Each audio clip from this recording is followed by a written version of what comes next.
Pemirsa, Nikita Mirzani akhirnya bisa kembali menghirup udara bebas.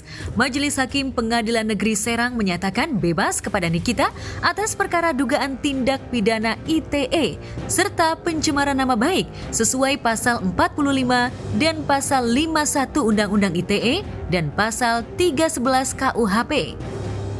Majelis Hakim membacakan sidang putusan bahwa Nikita dinyatakan bebas dan tidak bersalah pada sidang yang digelar Kamis 29 Desember 2022. Keputusan tersebut disampaikan Hakim setelah melakukan musyawarah dengan menunda persidangan kurang lebih 1 jam.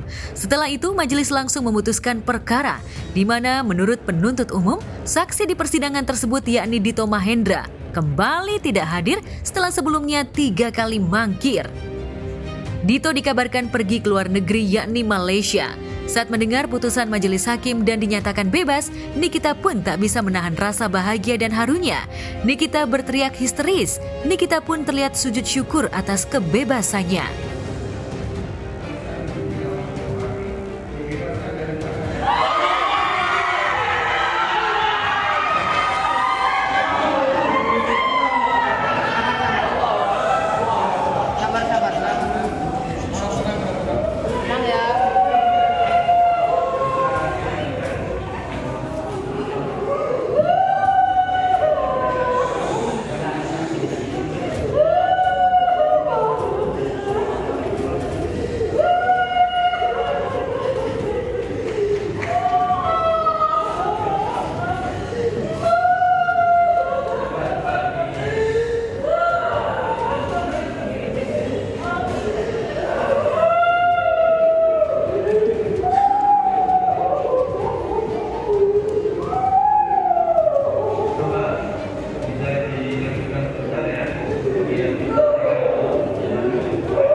Menimbang oleh karena penuntut umum tidak diterima, maka diperintahkan kepada Panitera Pengadilan Negeri Serang untuk berkas perkara aku dikembalikan kepada penuntut umum dan biaya perkara dibebankan kepada negara.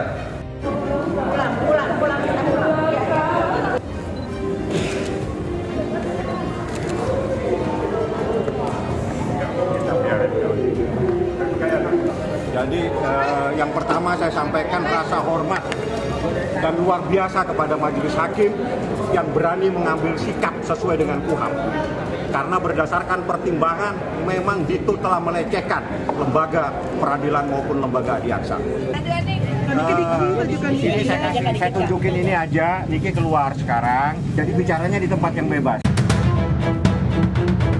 Ya, harusnya saksi pelapor Dito Mahendra hadir di persidangan. Namun entah karena suatu alasan, Dito kembali tak hadir di kasus yang dilaporkannya.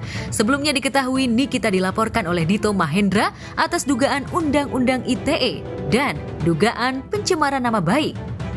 Alih-alih melaporkan, Dito justru sempat mangkir 3 kali dari persidangan hingga sebelumnya majelis hakim meminta agar Dito dijemput paksa. Namun kemarin Dito kembali tak terlihat di persidangan. Hingga akhirnya hakim pun menyatakan Nikita resmi bebas tak bersalah. Memang pihak Nikita sendiri sangat siap dan menginginkan bertemu dengan pelapornya Dito Mahendra. Harus hadir dong. Harus hadir.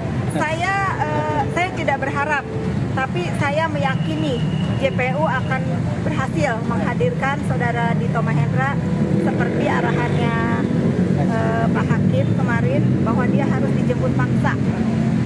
Itu aja. Hari ini sesuai dengan perintah majelis hakim, jaksa harus bisa membawa saksi korban yang bernama Mahendra Dito dengan cara paksa. Artinya dengan cara paksa itu bisa dibawa dengan menggunakan aparat kepolisian. Nanti kita lihat jaksanya bisa nggak mendatangkan atau tidak sanggup menyelesaikan ini permasalahan.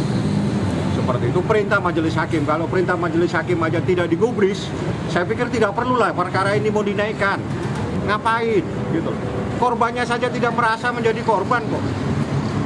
Kenapa jaksanya yang ngotot? Ini kan delik aduan. Artinya orang yang merasa menjadi korban itu, yang lapor harusnya yang hadir. Tapi ternyata udah yang kelima kalinya ini, keempat kalau nggak salah ini, tidak pernah hadir, justru menimbulkan pertanyaan. Kalau saya mundur lah dengan urusan seperti ini karena merasa dipermainkan. Ini bukan hanya menyangkut orang yang menyidangkan perkara ini, tapi ini sudah menyangkut institusi daripada kejaksaan. Harus bukan mengharap, ini perintah majelis hakim. Kalau perintah majelis hakim jaksa tidak mau melaksanakan, apa ini maunya? Sudah nggak benar ini perkara. Saya nanti akan bongkar, ada satu kejadian nanti yang akan saya buka di dalam persidangan yang selama ini saya tutupin. Ada. Anda akan tahu bagaimana kriminalisasi terhadap Nikita. Saya akan buka yang selama ini saya tutupi karena saya anggap ada saatnya saya buka ini kasus.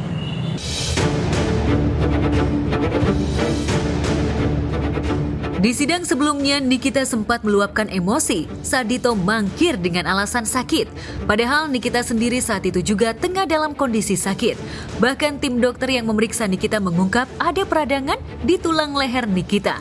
Bukan hanya itu, Nikita juga punya riwayat autoimun. Memang kan Nikita Mirzani ini secara aspek pemeriksaan dokter faktanya memang ada sakit ya.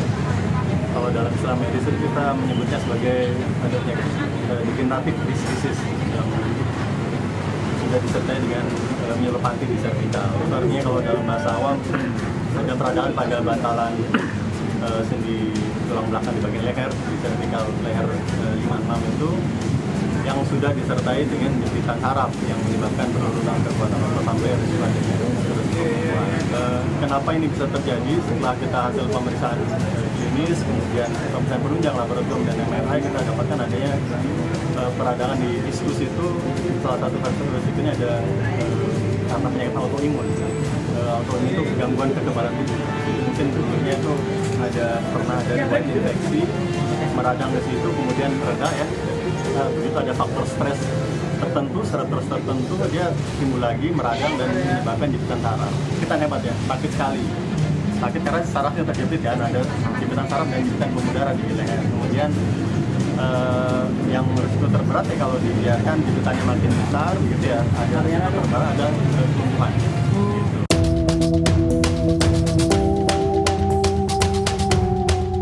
Pihak Nikita jelas merasa banyak mengalami ketidakadilan dalam kasusnya dengan Dito. Namun di luar itu Nikita bersyukur karena saat ini dirinya sudah bebas dan kebenaran berpihak padanya. Sesaat setelah dirinya bebas, Nikita juga sempat meluapkan perasaannya lewat Instagram pribadinya. 2 bulan lebih 2 minggu, kalian boleh penjarakan badan saya, tapi tidak suara saya. Jangan pernah takut selama kita benar. Tidak ada yang membela diri kita selain kita sendiri.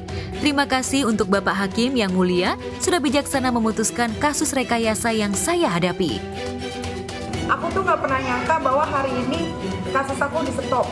Aku tuh cuman ini aja berharap kalau ya Allah mudah-mudahan penangguhan diterima, itu aja gitu.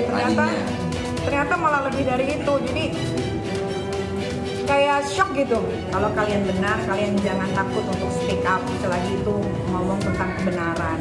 Gitu kan. Walaupun Niki diintimidasi selama ini 2 bulan lebih ini, tapi Niki tuh diam tuh bukan diam cuman diam gitu. Satu-satu tuh ya biasalah, cari tahu gitu. Ini kenapa ya? Kok ini begini ya? Kok ini begitu ya? Gitu kan. Ya mudah-mudahan dengan contoh yang sudah diberikan rakyat Indonesia, khususnya rakyat kecil, jangan pernah takut untuk menegakkan keadilan walaupun langit akan runtuh. Demikian tadi ragam kisah selebriti yang terangkum dalam iSeleb.